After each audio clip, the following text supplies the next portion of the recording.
CindyALewis here on this Friday, March 15th. It is time to draw the Friday giveaway winner for today.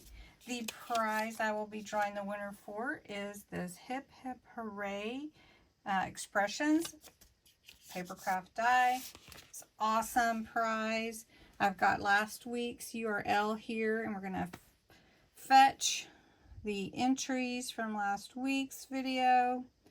We allow duplicates because you can enter every day. The keywords are Friday giveaway.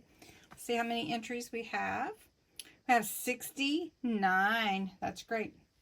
Let me draw the winner really fast and see who wins. And the winner is Fun Size Crafter. Congratulations, Fun Size Crafter.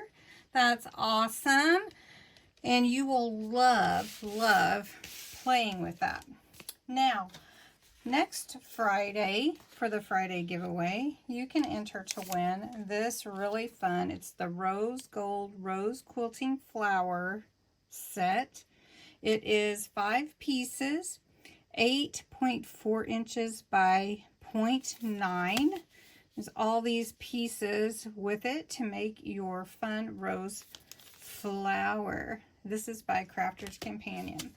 To enter, you must be 18 or older, US or Canada only. You must put the words Friday giveaway in the comments below this video. And you need to come back and let me know when I call your name if you won. You can enter every day, and if you share, you can enter again. So thanks so much for watching. Congratulations to Fun Size Crafter, and you guys have a great night.